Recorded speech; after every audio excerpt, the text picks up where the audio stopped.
I'm half-ass ready. I am not seeing anything on YouTube, but hello, everybody. I hope we're live. So I know there's a delay, but anyway. Yep, we're live. Cool. Good deal. Welcome in, everybody. Welcome to Half-Ass Ready. We're a man down tonight. Looks like OVP's not going to make it in, Ohio Valley Prepping. Don't know what's up, but thanks for the 5x5, y'all. But we do have Rural 2IC, and we do have our special guest, Myrmidon Press. Landon is here. Howdy. So I am going to roll the intro, and we're going to get into this. So y'all think about what you want to think about. 0 hour strikes, the clock ticks down. Rise from the ashes, wear your crown. No fear, no chains. Break the mold, forge your destiny. Fierce and bold.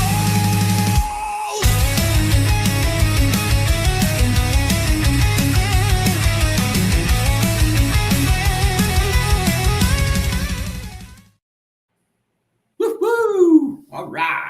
Thank you for the intro, Rural. That was pretty awesome. That was awesome. Yeah, it's pretty cool, man. So, all right. Let's say hello to everybody while we're waiting on a question to pop up. Kane Corso, Metal Spawn, Teresa Buchanan, Billy. Who else is in? Nick Easy, Gnostic Nomad, Pilgrim. Hey, Half-Ass Ready's in here too. I'll see him in the chat. JS. Oh, weird. Yeah, crazy, ain't it? Show and tell. Good to see you, girl. All right. I think I got my J-Man. Oh, JBS in there too? J-Man. J-Man. Oh, J-Man's in too. Hello, J-Man.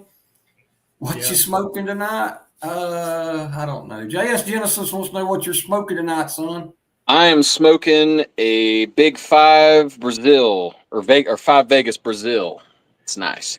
There you go. 5 Vegas. Good stuff. Good stuff. Yep.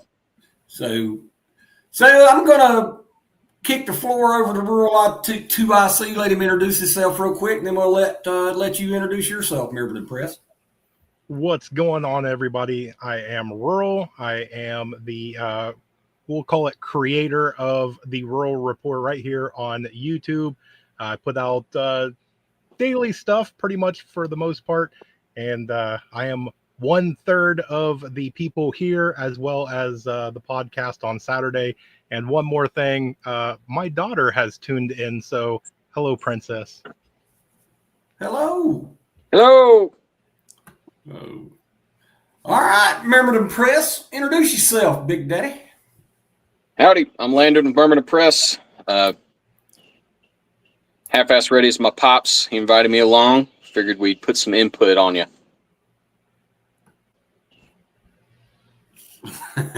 You like that? How about this one?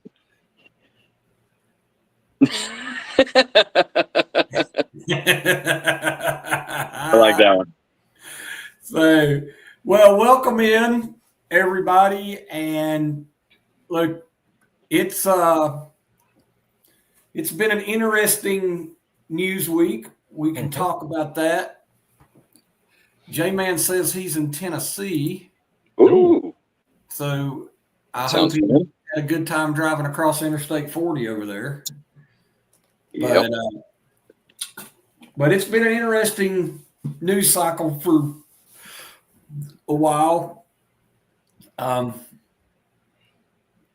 But I think it, in my opinion, it brings us a little closer to what we do when we look at this is true, Ken Corso. I The more agree. we watch the news, the more it brings home what we do, right? But Landon has a unique perspective due to years of government training and quite a few dollars invested in him Just a couple. on physical security. So, and we were talking last night on another live on Mad Shads about, and JBS on your channel also, we were talking about how to make your place look less appealing to someone who would, well, whatever they would want from your place. So can you elaborate on that a little bit, son? Absolutely. That is absolutely my cup of tea. I put a video up about that a few years ago. So if I was to tell the absolute beginner, right, I'd ask them a question first off. I go, okay, I go set up a cardboard box with a stick in the woods, right, and I put your favorite candy underneath it. You think you can take that candy, right? Even if the box falls on you, you could bust your way out of it. Well, I'd ask you, all right, what if I put your favorite candy in Fort Knox? All right. First Armored's there. Hell, I think 72nd ID is there. I mean, there are men with guns, big walls, concrete, reinforced concrete, and it's probably underground. And if you don't know how to dig a tunnel, right, you made that look way less appealing to go get your favorite candy. You're just going to have to go pay for it. You want your house to look, I don't want it made of gold, but I do want to make sure that there is something very unappealing that someone has to tackle in order to take my lawnmower. Be it a lock, be it lights, be it very noticeable cameras. We don't want to hide our cameras on our house. We want to make it, if I could have 10-foot walls that look good, I'd have them. I wouldn't want to put, my little rickety picket fence up. And to the absolute beginner, the way I tell them is if you can afford a fence, do a fence. That's a great way to just, a big chain link noisy fence, something that makes a lot of racket when you try to climb it. All right. It might be climbable, but it's going to make noise. I also encourage people, go with your favorite security camera company. The ones at my house are Eufy cameras. I love them because they don't require a subscription and they work off the internet. They're very powerful picture quality for what you're paying for. The cameras themselves, it seems expensive, but you are getting 10 times the camera, right? So I have the same camera company here at my place. Yeah, they're amazing. Yeah. So, having cameras and if you got an electrician friend who can hook you up some spotlights, lighting up that front yard, even if it annoys the neighbors, and putting a camera up really tells somebody that A, you're watching, and B, you can see what you're watching.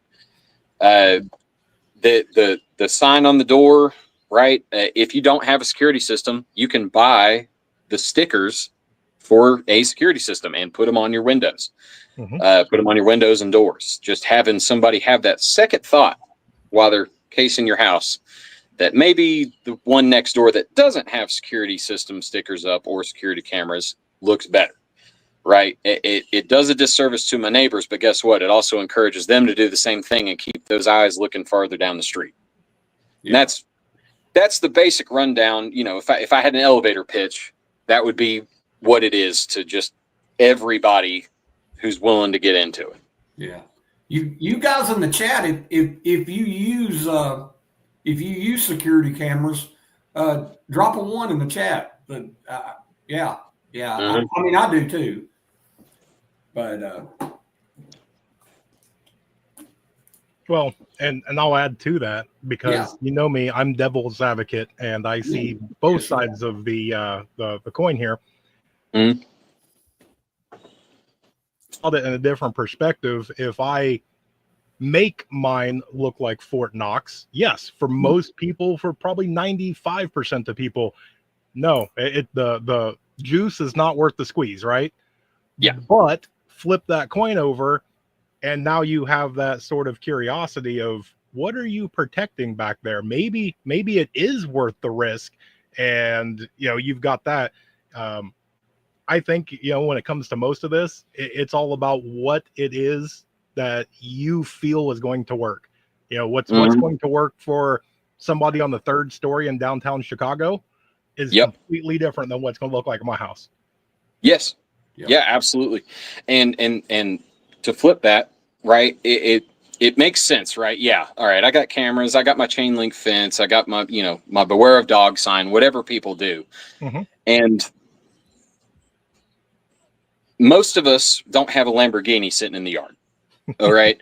and that you said 95%, that 5% of people who go, I wonder what's in there. Those are the smarter 5%. Yes. We'll argue. They're obviously not coming for the copper in my walls. Mm-mm. Right. I have an outbuilding. If I were them, that's where my stuff would be. It ain't worth getting in this house. If they're gonna do it when I'm not here, even better. Even better. There ain't nothing in this house worth dying for. People aren't replaceable. Stuff is. And you want to funnel that smart person into coming when you're not here.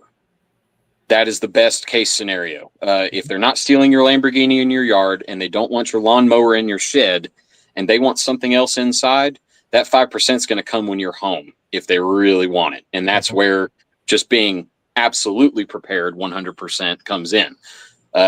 Knowing your stand your ground and castle doctrine and all that stuff for all the states, that's where that comes in. And I want to funnel that 5% to my front door, which I have a great angle on from my bedroom. Yeah. So J-Man popped in a question, and this one's, well, I'll let y'all talk because what do you see the question? What do you think? Yeah. I mean, there you go. Yeah, I mean, it's definitely really, really odd. It seems to be hitting, and it's not just this last storm or two storms. I mean, we're talking about what you experienced of why are you preparing for a hurricane? It's all over the place. I've been watching. It seems like all these earthquakes seem to be popping in all over the place. All this constant rain and everything's going. Is it man-made? Not all of it. I guarantee it's not all of it. Is it some of it? I suppose, yeah, it very well could. It's one of those, it's you've got to prepare the best you can, because watching the news at least gives you something. Even though the flood's happening in Florida and you're in Washington State, what are they doing? How are they preparing? It gives you ideas what you can do. Right. Yeah, I agree. Myrmidon Press, what do you think? I think it's also the news cycle. I remember being in high school when Mount Pinatubo in the Philippines blew up. Yeah. Right. And people who study weather and people who study, seismic activity, that was a pop-up like, holy crap, nobody saw this one coming. And the meteorologists stated that lowered the global temperature by I think it was half a degree or a third of a degree, right? With all the ash that came up in the air, which isn't a huge deal, but it does affect things. Mm-hmm. And I remember the news cycle then, after that, it was the next 6 months was we're all going to die because of, and that I remember that's around the time the Storm Chasers show started. Mm-hmm. Right. And that put a lot of attention on tornadoes, right? I don't live in Tornado Alley. That's probably the only way I would have been exposed to it without getting Nebraska news. So part of it's news cycle. Part of it is just, hey, maybe it's our turn in the barrel. Yeah. Right. The coldest year on record was the year without a summer. It was the year after the Battle of Hastings, which is 1067. Yep. Battle of Hastings, 1066. Yep. It world record hail that year.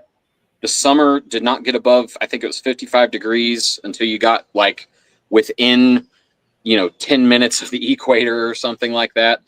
That it's just our turn in the barrel. We can't stop a lot of this, what's going on. And especially around here, everything has just been made unstable locally for us. And that hurricane just loosened up all that stuff. And when things happen, if this happens 5 years from now, a landslide, right? Landslide takes out my house 5 years from now. It really could have been Helene related. It just might not have.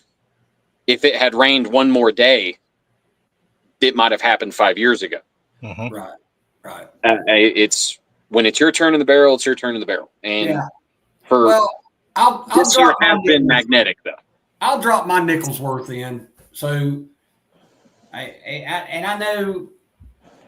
know the global warming, climate change activism is big, and it's hard to argue against it with what's going on in the world weather-wise. And I'm not going to argue against it.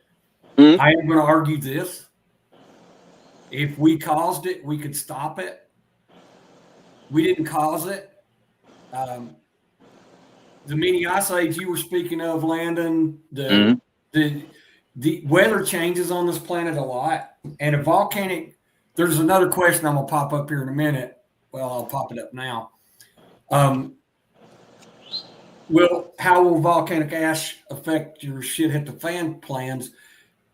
It's not going to affect your plan, because your plan, right? We're planning for this, and we talk about this all the time, that weather events are going to affect you more likely than anything else. So a global weather event is a lot more volatile in the low end than it is in the high end. In the high end, if it's very volatile, you'll know it, and we won't be here long. Yeah. The on the low end, right? I think it's 2 degrees. We are 2 degrees temperature up or down. That's not just up. 2 degrees up or down from major weather events, taking out crops, taking out food, food animals, affecting local weather to the point where, it doesn't snow a lot where I'm from. 2 degrees could make it to where I might live. It might look like I live closer to Chicago. Yeah. Right. Lake, here in America, every year we hear 2 things on the news: lake effect snow and El Nino. A global weather event can make those 2 things swing way more out of balance, right? When you get the El Nino, it might be hotter and drier. When you get that lake effect snow in the plains and everything, they have to worry about what comes off the Great Lakes. For them, that is locally for them, when that happens there, they're prepared for it. They know when that lake effect somehow gets cold enough to condense and cross over the mountains where I live, that is something that might change my plan going, I do have winter stuff, right? I got my pants, I got my socks, I got my boots. I really might need to adjust to say, hey, maybe I need more subarctic, because that lake effect wind is going to feel subarctic to me. Yep. Right? Me, just weather in general, or getting more rain. I mean, there are people's houses in some people's areas aren't ready for the amount of rain that you could receive this year. Right? While you're on a roll, answer that question. Where did the name Myrmidon Press come from? So the Myrmidon are who fought with Achilles. And the first reference I ever heard of this was the movie Troy. And I was like, what the hell is that word he said? And doing more research into the Greek wars, and the Myrmidon were a mercenary company trained by Achilles. They worked for any city-state who would pay them. But Achilles, if you've ever read the Iliad and the Odyssey, it's all about a veteran's journey home. All right. The Iliad takes place after the Battle of Troy, or after the war with Troy, and it's about these men on the grand adventure. The Odyssey is about them getting home. And Myrmidon were part of the crew in the Iliad and the Odyssey. There were Myrmidon present. Not saying that's a historical document, but I feel like I want to convey how Achilles trained his people. Achilles didn't just trust his people; he loved his people. Right? Being a corporal in the Marine Corps was the best job I ever had. I love training my people to be me. right? I want them to be at the level I'm at, if not greater. I want rising stars below me because they're going to shoot past me and I'm going to see them do great things. Mm-hmm. And press, because I didn't want tactical in my name. I do appreciate literature, and I do a lot of book reviews, and I feel like press is more where I'm at. Yeah. Yeah, and of course my tactical guys want to know what your daily EDC pew pew is. A Australian steel and polymer model 19 generation 4. I have my generation 5 right here that I'm experimenting with. It's my first red dot handgun. Nice. And for ammo, Spear Gold Dot 147 grain plus Ps. They are the GOAT. And 2 extra magazines. If I carry one, it's with a Neo Mag in a Bravo concealment holster, or I just got a new G-code holster for my Gen 5, so we're going to try it out. TLR 7 on this, X300 on my Gen 4. Nice. Yep. All right, we can all get in on this one. What's your favorite long gun caliber Rural 2 IC? Oof. I'm probably, just because I'm gonna go with 5.56, just because for me that's where I'm at of what I have the most. I have the most experience. It works for my location. I have others in case I need to reach out further or I need more power. But that's mine. Yeah. I'm a big 30-06 guy. I love 5.56. Don't get me wrong. It is, but I'm slowly becoming a huge 12 gauge guy. Yeah. But and LMDMT, I am not ignoring your question on comms. And I'm not sure if you're aiming at whether we have special comm connections for ash storm, because ash will mess with the magnetic properties of the atmosphere and will screw up your comms. If you're anywhere near a volcanic eruption, it would happen. But as far as our special comm connections, we could do a whole hour show on comms. Yep. And we have done that. Comms, that is something you should definitely train on, look into, and all that. I wasn't ignoring that. I wanted to. Yeah, she was talking about weather detection. Again, I thought that's where she was going, because she brought up the weather thing. I actually have pretty good information on this. So volcanic eruptions specifically, if you've ever heard of the term volcanic lightning, that is the ash mixing in the air causing static electricity, which can result in a cloud with lightning coming from it. And that is volcanic lightning. And just the static charge of the air. So the air we breathe is a soup, more or less, of water, oxygen, and some other stuff. When you add solid mass with atoms bigger than the gases we're breathing into it, it will make a static charge. It'll make your hair stand. You like touching doorknobs, like you literally might just have to wear gloves so you don't keep shocking things. And that is as long as that ash is in the air. People around forest fires experience this. Hey, here's one near and dear to my heart, Rural. Yeah. Yes, LMDMT. I am a big fan of Faraday cages. I have a video. My most popular video on my channel is about me building a Faraday cage from a metal trash can. So you did a lot of research too, Rural? Yeah, I mean, I've got one that is small for a couple of things, so that way I can travel. I've got a little bit bigger one that I can throw a few things in. My problem is I I don't have the redundancy of the things that I probably should, because I store a lot of stuff on my laptop, but I have one laptop, so I don't want to keep taking it in and out and in. So I mean, I've got some holes to fill, but we all do. Yeah. Yeah, because I went loading my trash can, and I had to go open my trash can and take some stuff out because I didn't have two of them. Yeah. So now I'm working my way that way.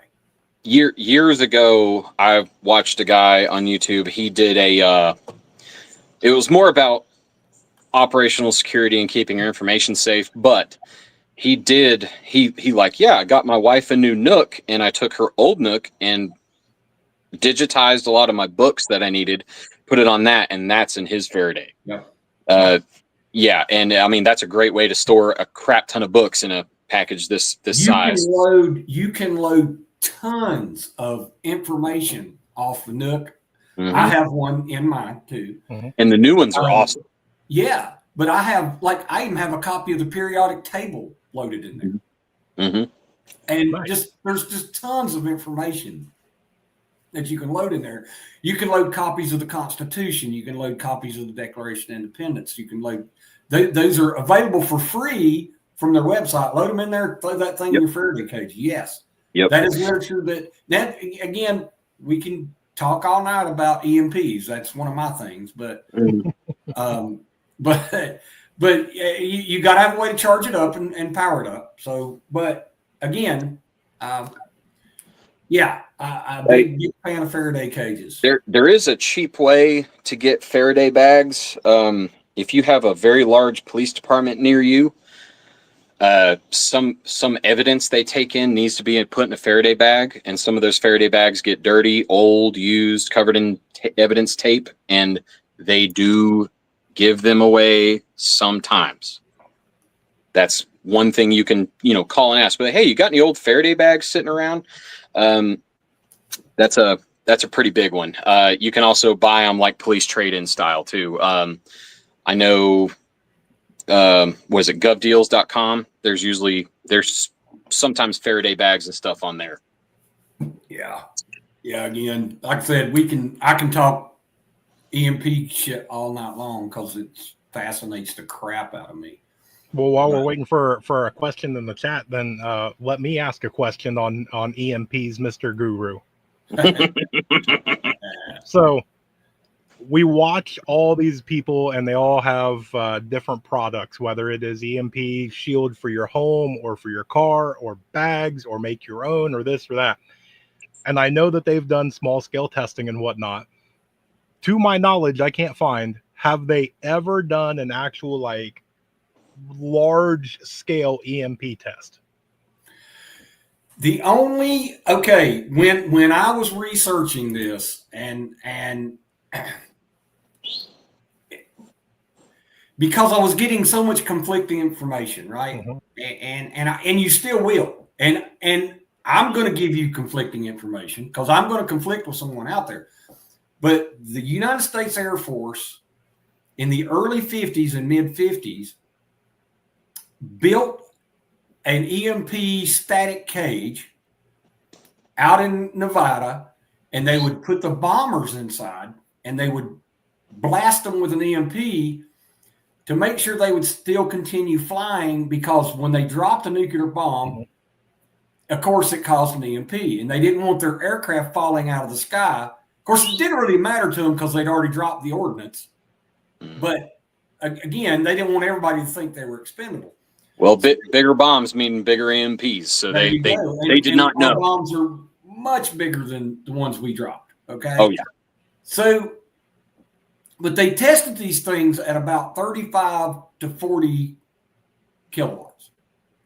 So, an EMP, well, let's put it this way: a coronal mass ejection could be over 80,000 volts, okay, of gamma radiation. These things you're talking about, they sell rural. Mm-hmm. They do react quickly, but they're not going to react quickly enough. I don't believe in them. The ones for the car or the ones for your home, okay? I just don't believe in them. because no one has tested this at 80,000 kilowatts. So when you're doing an EMP or a Faraday test, they'll tell you to put your radio in there, and if it stops singing AM radio songs, then your Faraday cage is good. That is a very low voltage dose of radiation that's coming in through radio waves. You might stop that relatively easily. Even cellular stuff, you can stop relatively easily. Now, the one guy that I followed for a while had an EM emitter, a radiation emitter, and he would put a receiver inside his Faraday cage, and he could fire right at that Faraday cage, and he would have to open it and pull it out, and it would tell when it stopped, right? When it didn't receive any radiation. So that's the guy I followed when I started building my Faraday cages. But I just don't believe in those ready-made things that hook into your whole house. I just feel like a full-on coronal mass ejection is going to happen so fast that it's not going to.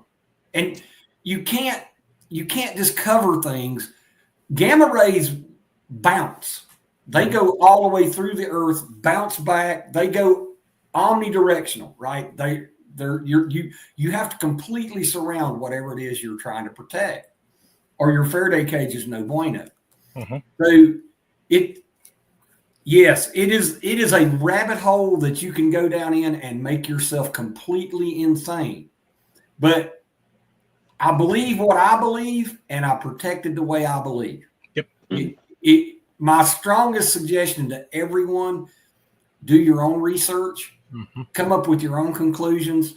There's a big debate on grounding or not grounding. Do you have to ground it or do you not have to ground it? I firmly believe you have to ground it. So all of mine are grounded. So the old adage of sticking it in an old microwave, all right, you can do that, but you need to plug that microwave in. Because then it's grounded to your house, right? If you're just got it sitting in your shop, you may or may not be safe. I don't know. I mean, again, but no, there's no real testing on it. Did OVP show up in the chat? Yeah, he did. He said he had a family emergency in there. Oh, cool. Well, good. I hate he had a family emergency, but I'm glad he got to. Yeah, I hope everything's okay. Yeah, I do too. He's good people, man. But anyway, thank you, Teresa, for putting up the rural report. If you could drop Myrmidon Press in there, you probably already have. You're on it. Yes. Yep. Anytime. And Teresa's awesome. All my mods, I appreciate y'all. And honestly, I didn't even ask them. I just kind of made them mods. So, but thank you, Teresa. There we go. But yeah, again, I mean, I know Landon has been around me his whole life, so he knows that I have a thing for EMP. And I know he probably looks at it, he's like, man, you're crazy, dude. And I have people who say that, Rural. I have people who's like, man, you're nuts. You're nuts. And so, and another thing, I don't mean to hog the soapbox here, y'all, but so all the books we read, the end of the world books we read, I read tons of them, right? So when the EMPs, when the EMP hits and all of our cars shut down, right? And at first I bought all hook, line, and sinker, man. I was all in that, right? I don't believe that. I think we're shielding so much stuff now that I think maybe 50% of the cars won't run properly. So, I mean, it's still going to be a pain in the ass because there's going to be a bunch of broke down cars clogging up everything. But I think we're going to have vehicles. Now, what we're not going to have is a way to get gasoline for these vehicles. Mhm. So it's still going to be a very dangerous situation for folks to be out there in. Mhm. But I've got a series of videos coming up. I'm going to build a end of the world vehicle. Nice. So I'm excited about it too. I'm hoping Yeah. Mad Max style. whenever one of these days when I get time to start, I'm telling you, dude, Helene, we'll go back talking about Helene too. Helene put me so far behind Mhm. with stuff. And then, of course, I had the heart trouble. And so I'm another 2 or 3 months behind. And, it, I love it. Cool. Cane Corso sub. Nice. Well, and Rock and roll. speaking about Helene, a little ways up there in the chat, I see Alex had a good question there. Yeah. You see it? You want me to read it to you? Read it. Just read it. Cause What do you think is the worst to experience? An earthquake, a tornado, or a hurricane? holy moly. Yeah. An earthquake. Holy moly. Yeah. I'd mean- say an earthquake. My simple one is whichever one you're experiencing right now is Yeah. probably the worst. Yeah. Also true. Definitely. Also true. Definitely. Well, and we have pretty recent stuff about earthquakes the last year or two. I mean, where was the last one at? Last one was another one in the southeast, Southeast Asia, Pacific area, and they get a few. It's very volcanic out that way. The Ring of Fire and all. Yeah. And when I was in the military, I deployed to hurricane hit areas. I deployed to Tornado Alley a couple times. Been in riots. I've done a lot of stuff, and earthquake is the only one where just watching the aftermath of on the news, I will tell you that is horrible. At least in a hurricane, skyscrapers aren't falling to the ground on a regular basis. Right. Right. And yes, people got buried during Helene and everything going on in Kerrville, Texas right now. That, yes, it is possible, but not to the scale that an earthquake in a major, metropolitan urban center are. I will say everyone on Earth experiences a hurricane some way or another, right? Typhoons, hurricanes, and we're mostly ready for the low end stuff, right? I think most places, I remember hurricanes hitting where I live for my entire life. Never as bad as Helene, right? The major league stuff. I mean, I had damage here at the house, but thankfully nobody was hurt. And thankfully I didn't have to total my house out. My neighbor across the street, he's gone, had to move. My neighbor right next door totaled their house out and they're still not moved in, right? I think you're right. Whatever you're in is the worst thing, especially if you're not ready for it. There's going to always be those people who just can't. Yep. Right. So what's your favorite MRE, son? Uh-oh. Ooh. I am greatly debated on this. All right. It's either beef stroganoff and then the controversial one, vegetable penne. All right. The vegetable penne is stewy and hearty enough to be good, and the flavor is decent. If it was vegetable penne with sausage, I would like it a lot more, and it would probably be my only favorite. Nice. Yeah, I'm a beef stroganoff guy. How about you? Ooh, yeah. I love the beef stroganoff. Well, and see, going to Bug Out Weekend, I got to sample a variety, and the camp pizza was surprisingly good. Yeah. But for some reason, that granola with blueberry, Ooh. I have bought so much of that since then. So, what's the one with the tortillas? It comes with tortillas. That's the Mexican chicken and rice. Yes, that one's pretty damn good too. That one's pretty good. But what you get with that one, right? You have basically you eat your Mexican chicken and rice out of the pack, right? Because you're usually running.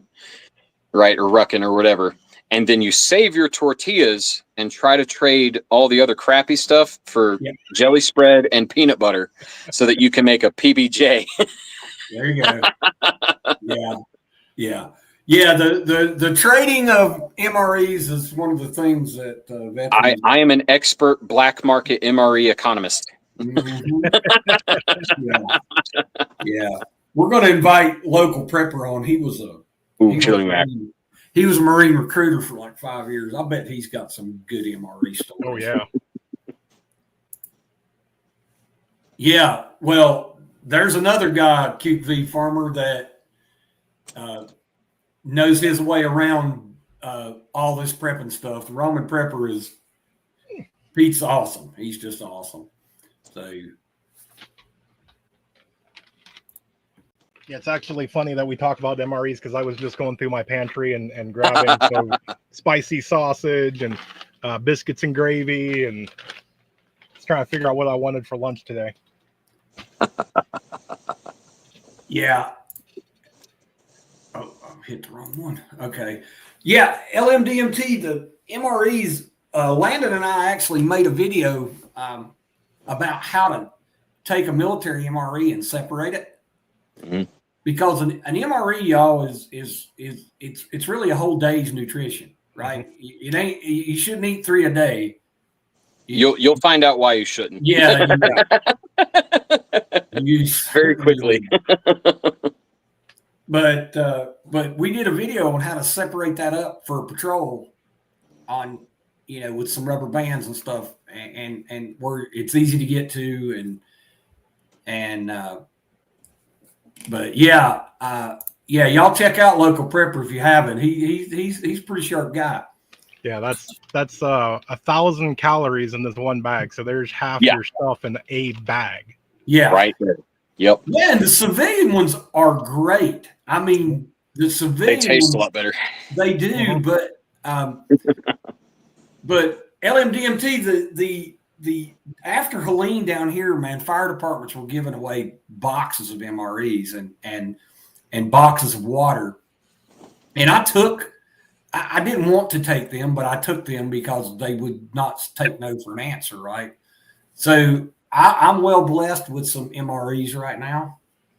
And dear Jesus, please, Lord, I hope I never have to eat all of them. Oh my gosh. But yeah, MREs are I think something every prepper should have a case of. You should have a case of them. But wow, they're look, if you're planning on long-term survival on MREs, it's going to be tough. It's going to be a long run. Yeah, it's going to be tough. So, we talk about that a lot. I know rural gardens also. Mm-hmm. And you you preserve different things. Yeah. And so, I mean, what is your favorite thing to can? I mean, the work and the eating. Because there's some things are easy to can and some things are really good to eat. So, I mean, mostly for us, we do a bunch of pasta sauce. That's the biggest thing that we do because it's so easy to can. Tomatoes grow like weeds where I'm at for whatever reason, and it's so filling, right? Just grab a bag of noodles, throw the pasta sauce on there. Quick, simple. You can do it over a fire or wherever you're at. But as far as eating, just what I was posting today, I make spices because just what you were talking about, a lot of that food sucks, and a little bit of some spice and flavor goes a long way. Yeah, it does. Yeah, no, you're right. Again, yeah, I know. I know Landon don't garden, but he's lucky to have a house right now. So I'm. The gardening got put on hold this year. But, I'm a huge green bean guy.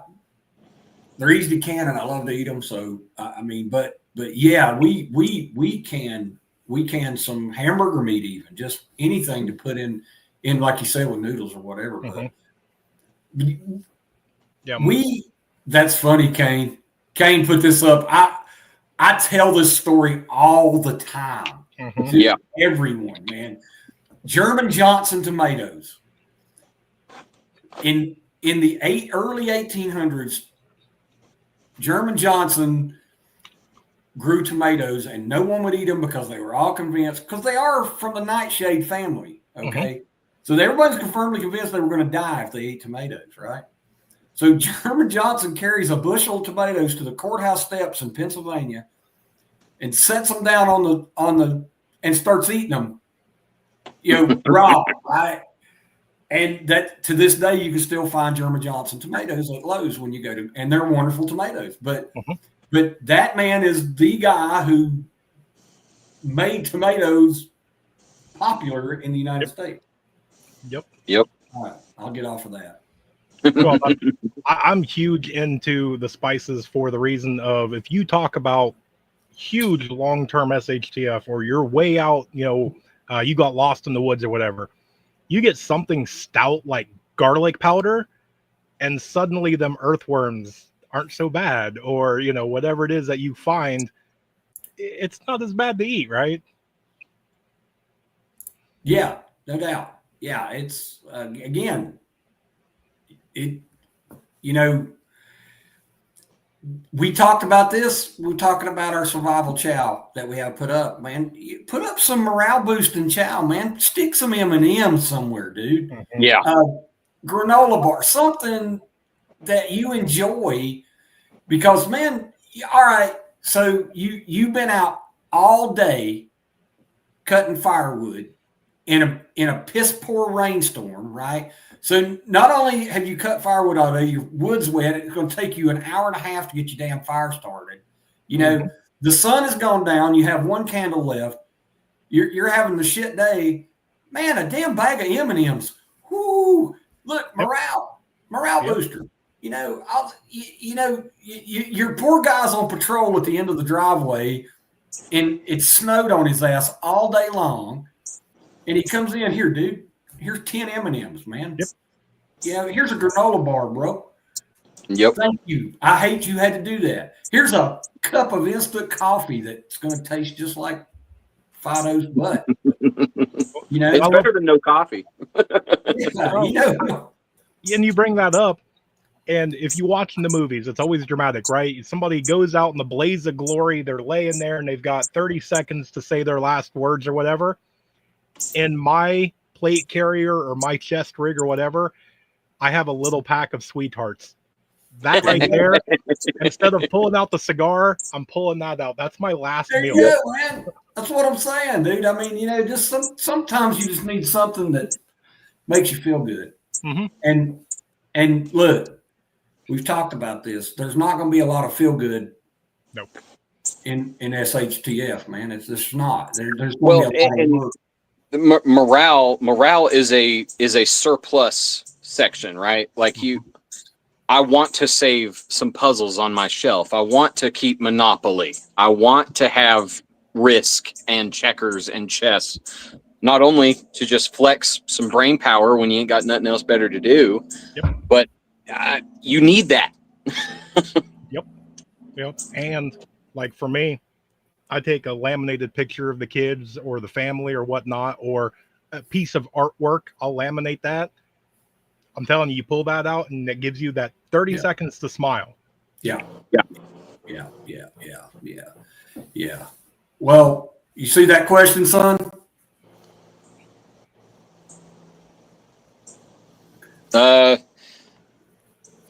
Neither. It's so all right. I operate everything off of a pace plan. All right. When I don't have a backpack for everything. I have one backpack that I pack per mission. Okay. So when I have like a fire starting module, okay, I might need to start a fire. The fire starting module goes in my pack. Guess what else goes with the fire starting module? A road flare. All right. That road flare is good for 15 minutes. It can start a fire in the rain, wind-driven rain, whatever, and it can signal. Yep. The MRE is I need food right now, or I'm going to die. It is. I don't want to save it until the end. You save it until the end. If you've been rationing your rice and whatever, your body is not going to be ready for how rich an MRE is. Yep. You will literally vomit. Seen it happen. Won't suggest it. If you've never done a starvation exercise, the way you do it, you taper down your food to nothing. You don't just stop eating, right? You taper down your food, and then you pick a period of time where you are planning to not eat.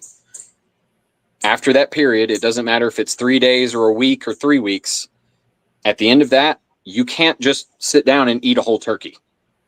You have to start slow. I wouldn't even start with a little Debbie cake. I would start with bread with nothing on it and one piece. You have to build up. Your stomach is a muscle, and if you're not using it, it shrinks. Yep. And the environment that you've cultivated in your stomach, no matter what you've eaten, it's used to those things. You go from eating all this stuff you like to not so much to nothing. You can't just cram an MRE in there. It's a lot of food to eat, and you're going to be starving, so you're going to pound everything in that bag. It's going to be too rich. There's going to be too much salt. The sodium content in an MRE is insane. Mm-hmm. Yeah, even the low sodium ones are too high. Right, and I would be scared after starving near to death to even have the little drink packs. Mm-hmm. Yeah. No, I agree. Yeah, that's why I keep them little bouillon cubes for something like that. That broth, I think, would be okay. Yeah. And watered down. I mean, like you make whatever that bouillon cube calls for, and then cut it in half and water it down, because it's that people. It's hard to run into somebody these days who have ever been hungry. Yeah, the truly starving hungry, and not sitting in the middle of continental Africa hungry. I'm talking you can't get nothing hungry. Yep. The all the squirrels have been shot, all the deer have been shot, all the fish are out of the lake, and you've eaten all your Swiss rolls, and your breakfast bars are gone. Some of these people don't even have a can of tomato soup. Yep. So they're and then if you are going to make a meal with whatever you have left, what are you going to freaking make? Are you just going to eat tomato paste? right. So these people who you need to experience this and take it from me. Okay. I put myself through constant turmoil to make sure that the stuff I use works, and to make sure that my body can handle an environment that I plan to be in. Right. I know for a fact, if I mad scientist a meal for my first meal in weeks, I am going to croak. Yeah. But yeah, I put Gnostic Nomad's comment back up, Rural, because that goes to my rule of threes, that you can go 3 minutes without air, you can go 3 hours without shelter, you can go 3 days without water, and 3 weeks without food. And then I catch shit over the 3 hours without shelter. And I always say, okay, maybe you're correct if you were in my front yard right now. Mm-hmm. Yep. Okay. But say your plane crashed in the desert or in Alaska in January, right?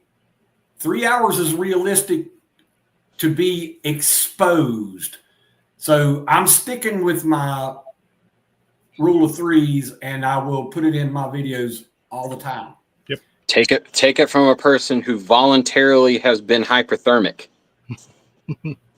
All right, 3 hours is a long time to die. Mm-hmm. Yeah. And I've done starvation. I've done hyperthermia. I've done hyperthermia by accident, but I've done it. I've done zero water exercises. The stuff that is going to happen to you if you don't have, I'm sure everyone in the chat has a basic solution for all of these things, which is important. You need to see what it's going to do to your body when you get to that point where you're like, I have to save. Yep. Yeah. unfortunately for you humans in the chat, which I hope most of you are very easy to kill, and everything's trying to kill you. Mm-hmm. Say it all the time. So, hey, LMDMT, you are wonderful. I'm so glad that you're commenting tonight, because it's people like you that we started this for. Yep. You can ask any question that you feel like you need to ask next Sunday night, tonight, last Sunday night, to anybody that's on our panel.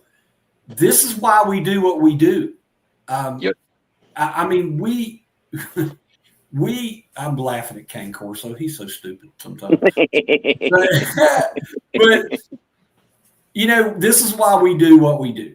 I tell the story all the time. My very first video, we all tell this story all the time. When we first started prepping, there was no information out there. There's so much information now. And that's why we wanted more than one person here giving it out. Yep. Because rural does things different than I do. Mm-hmm. But that don't mean we're not getting to the same place. Yep. But then you can make your choice. But no, you are wonderful. I'm so glad that you showed up tonight, and I've enjoyed your questions, because look, a lot of the folks in the chat, I love them. They're there a lot, but they're preppers. Yep. They know the answer to the question better than us sometimes. Mm-hmm. So, Yep. But to get someone who's actually absorbing the information, very refreshing. Yep. So, And I love that. That's kind of the whole point of having a panel and having it to where the chat says the questions. We don't know what they are. It is right here. We're not scripted. Everything that you are asked comes straight for it. And you get 3, most of the time 4 different opinions. So when you go, hey, what's a SHTF gun? And you go 12 gauge, and you go, well, it's a dirty hairy gun. And I go, well, it's a 22. If it works, it works, right? Yeah. Neither of those answers is wrong. Yeah. Right. So, Yep. But look, we are down to the wire. Yeah. So, yes, I know. I know y'all are wishing I'd shut the hell up. So, Rural, drop your last precious thoughts on us. Well, my thing is going to be, as we talked about, going through all the stuff that we talked about. When you go out and you get something, do not shelf it. You get a new knife, pop that thing open and use it. And when you want to use it, take that and use it to open up this. And make sure that when you buy this, you eat it. So that way you know if you like it. Maybe you don't like the brand. Maybe you don't like the flavor. Go try it now, because you don't want SHTF to happen and you pop this out and this thing goes flying apart and you go, oh crap. Ken Corsley said I hurt his feelings, but I don't believe he has. I believe Kane's in the same boat I'm in. Our feelings have been stepped on so many times. So, Myrmidon Press, tell everybody bye. Tell them what you think. Thank you for showing up. Oh, it's no problem. I love doing this. My channel is geared towards physical security, home security, and it's geared towards the absolute beginner. If you need somebody to know something, send them my way. I do book reviews. I do a lot. I have hours of content on my Instagram, Myrmidon_press. Please go there. Find questions for me there. I go into many topics, including some nerdy stuff that I just get into just because I need a break sometimes. But if I were to tell everyone one thing, we've all heard it. Those who can't do, teach. Former action guy, I still play one on TV, right? I want to teach the younger people, especially, that it's okay. It's okay to feel the things you're feeling. It's okay to know the things you know. And I've been there where I know something that's happening in the world and I don't know if I can tell everyone. You need to voice your opinion, find a place where you are heard.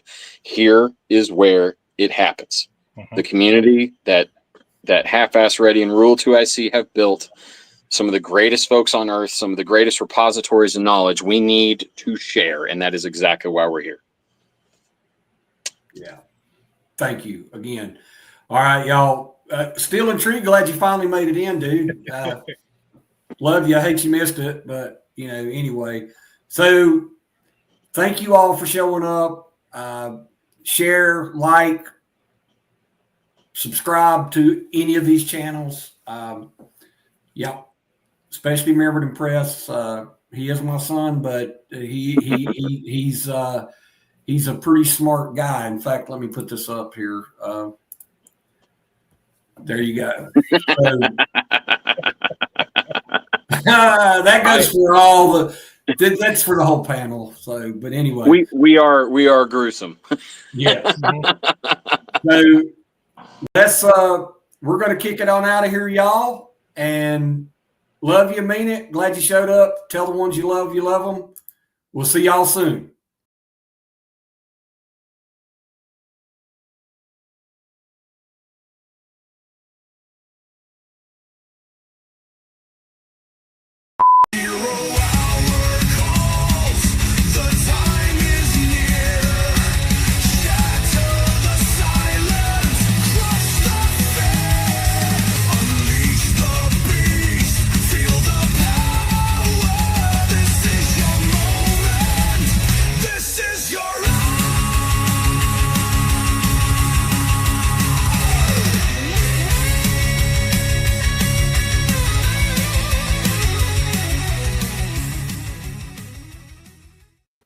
All right. We should be out. We're still live. Gotta Still make live? it the button. Didn't hit the button.